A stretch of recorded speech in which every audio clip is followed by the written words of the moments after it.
Knock knock, it's Knuckles, and welcome to the prototype of Sonic 1. This was just uncovered earlier this week, and it was uncovered by the same guys that uncovered the Sonic 3 beta. It's pretty interesting. When I first saw it, I started playing it just on my own, just for fun, but I ended up finding out that it's actually quite a lot different from the final game. Enough that I could actually make a quick video about it. There's an annoying enemy that was not there before.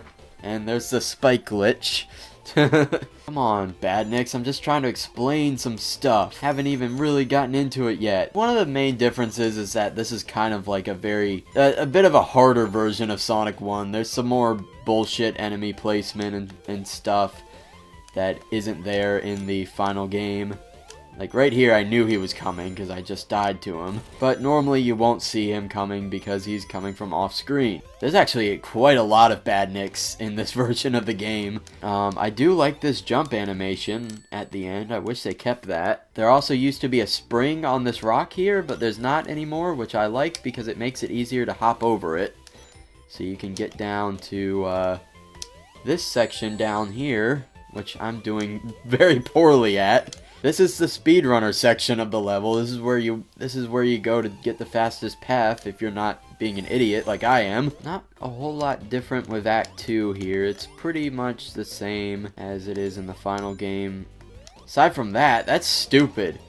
Stupid thing blends in with the background here and you don't notice it. Not even really that much of an obstacle unless you literally sit there and let it push you all the way back into the spikes. That rolling ball. Yay! Yay! Yay! Yay! Yahoo! Yes! Whew! Feeling good! So like I said, I played a little bit of the game. I played basically until like halfway through Marble Zone, and then I was like, okay, this is different enough that I could really make a video about this. Robotnik is no different, and he's going down no different. Kaboom! And even here, it's very strange being able to still move around and stay on screen after destroying a roboticizer.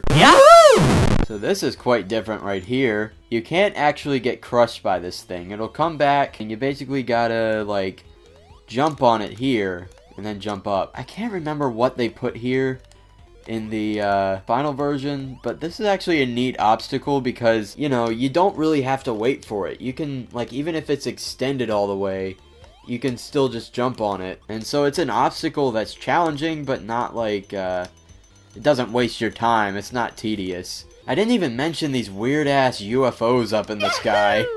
They don't even look like they're really, like, if you're trying to make them look like they're UFOs in the sky, they don't really blend in with the sky much. They just kind of look like they're there. It's very strange. I don't know what they were going for with that, and I'm glad it didn't make it into the final game. Okay, so this part is very strange. As you might know, in the final version, there's a thing here that you jump on, a little button that makes this go down. But here, you come to this and you're like, well, what the hell? What do I do? I found out by mistake earlier in my playthrough that you basically jump on it a bunch of times, and that makes it go down. And I'm glad they changed it in the final version because I imagine it reminds me a lot of the barrel from Sonic 3. Like, I can imagine some poor kid getting stuck there and not knowing how to get past, not knowing how to make the thing go down. The layout of this section is a little different. I'm not sure what the point of these blocks are. They'll never crush you even if you're moving. The only real obstacle is the spike. So, I don't know, it's not worse, it's not better, it's just different. There's 3 of these guys here, which actually makes this bit a lot more challenging. But you can just build up a tiny bit of momentum and then roll through them. One time I actually got to this section of the level twice, or 3 times, including this time. And there was a Badnik that came out here and blindsided me, but he hasn't shown up the last 2 times. So I don't know what's going on with that. I forgot. They changed that to that's an invincibility monitor in the final game, but they changed it to a freaking life, And I expected to have the invincibility, so I just rushed through the fire and took a hit. They've added an extra chandelier here, which is very challenging, very easy to get crushed by, because you don't want to walk too far to the right like I did, or you hit the spike, but you don't want to stay on it too long either, or you get crushed by the ceiling. So that's very challenging. Doable though. I'm glad they changed it, because this is only the second level. Whoa. Extra path? I don't think this was in the final version, unless I've just never gone down here. Whoa. Yeah, this is completely different. This whole path is gone in the final version. I kind of wish they kept this. I like my extra paths in Sonic games. I like the levels to be, have more of these. This is, of course, the lower path for if you suck at the game. But that's cool. There's a whole nother route through that section of the level that's just completely gone in the final version. So this is past the point that I played to before I started recording. So all this is going to be unknown territory. I'm going to be discovering this alongside you all. This, I guess, works the same way as the one from Act 2. I'm glad they just changed this to a button, because not only is it tough to figure out how to do this on your first playthrough, but it's also slower. You gotta jump on it and wait for it to slowly move down. And Marble Zone is slow enough as it is. This must have been a later build, because as I know, being a Sonic nerd, the original level order was going to have Labyrinth Zone as the second level. And here we have Marble Zone as the second level, as it is in the final game. I believe this build came out a few or a couple, even just a couple months before. Oh shit! So you can't just bounce down there now. So they added those enemies. But as I said, this came out a couple or a few months before the final game. And as we can see here, a lot can change in that time. It was the same way with the Sonic... Okay, I suck at this. It's the same way as the Sonic 3 prototype. It was made just a few months before the final game, but it is very different. Who's Joe? Joe Mama. Yeah, yeah. Is this slower? I feel like...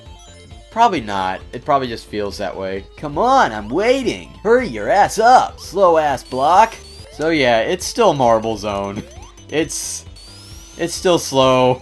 It's not very much fun compared to Green Hill or Starlight, but it's decent though. They actually added some enemies here in the final game. There were a couple bats that come down on you. That damn spike glitch. And also, I feel like they actually have those spikes extending a bit further. Just like a couple pixels further in this original version. Because usually you can walk right up to the stair block and you won't take a hit from the spike on the next one up. You can only get hit by it if you're on the step that it's extending above. But here you can get hit by it if you're too close to it on a different step. Another difference... Another difference with this version of the game is they haven't added checkpoints yet, which does not make it fun to record. At least there's an extra life here. Okay, so remember to stand a little bit further to the right on these blocks, because if you stand up here, like all the way to the left, you can get hit by the spikes even though you're not on that step, because they extend out a couple pixels further than in the final game. And this section is a little bit different. In fact, I think there's wow, this is completely different, and they haven't added the boss yet, which works for me. Holy shit, this is completely different.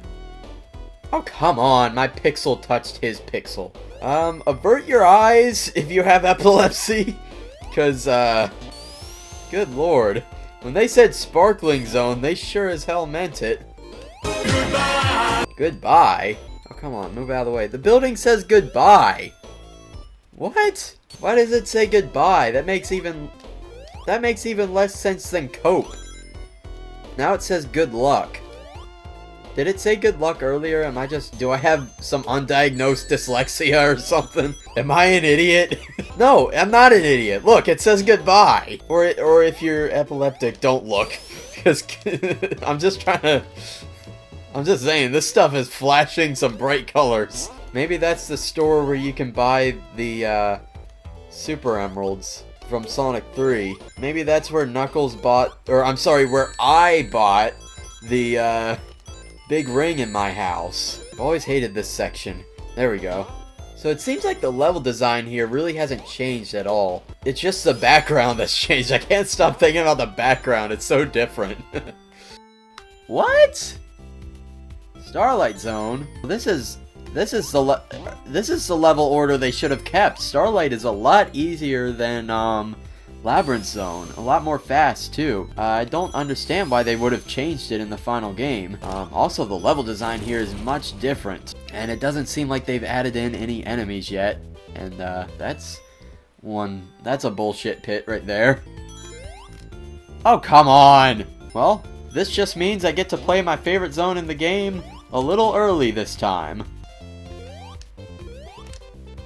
Oh, okay, I made it up here. It's hard to do this without a spin dash. That's probably why they changed this part in the final game. Oh my god, it's hard to do this without a spin dash. How are you supposed to get enough momentum to make it up there? Oh, forget it. Those loops aren't super functional yet. So they did a lot of polishing in the 3 or 4 months between this and the final game. I can definitely tell. Oh, well, whatever. I made it up here. Okay, so if it is possible to get up here. And yeah, so by taking this path, we don't even have to worry about the whole bottomless pit thing down there. Although I think there is probably like some way to get past it. Okay, well that was Starlight Zone Act 1. Very different. Not as good. What, that's it? Is that it? Let me try, up, down, left, right, A and start. Okay, let's try going to Labyrinth Zone, as much as I don't want to. Green Hill Zone with, oh boy. Oh boy. This is Green Hill Act 3. Let's try Labyrinth Zone Stage 2. Same thing. I'm just gonna keep experimenting. I'll let you guys know if I find anything. Nope, we're still in Glitch Hill Act 3. Does it do that for every stage? What about the finished ones? Let's try Sparkling Zone, because we know that one works. We just played it earlier. Okay, so there's something wrong with the level select. That's the problem. But I know these stages are in the game because I saw screenshots of them earlier. So I don't know what's going on with that and why I can't play them. However, I do want to talk about these screenshots of the other levels. I might not know how to get to Labyrinth Zone, but I can tell you by looking at these screenshots, these look a whole lot different than they do in the final game. As you can see, the background is much darker. It looks like we're in a deep crystal cave, and I actually really like the way this background looks a lot better than the one we get in the final game. It gives a nice contrast between the foreground and the background, and it's a lot more atmospheric. Like, this is what you would call a labyrinth, you know, a dark, creepy labyrinth. This stuff here, this blue stuff, I used to think it was coral, but these are actually crystals, and you can tell this now because the background is so different. I definitely would have liked for this to remain in the final game. In fact, I almost wonder if the Game Gear version, as you can see here in Labyrinth Zone, the background is quite similar, with it being very dark, and so I wonder if the Game Gear version just didn't have time to change to a different background. But regardless, it works pretty well. But that's it. I mean, that is the Sonic 1 prototype. It's pretty cool, pretty interesting. I do wish they had put Starlight Zone before Labyrinth Zone in the final build, because that level is a lot easier than Labyrinth Zone. If we're going purely by difficulty and fun here, I would say the level order should have been Green Hill, Starlight, Spring Yard, Marble Zone, then Labyrinth, then Scrap Brain. That's the order I think it should have gone in. Anyway, I hope you enjoyed this video. This has been Knuckles. I'm headed back to Angel Island, but I will be back next week with another video. Have a great week.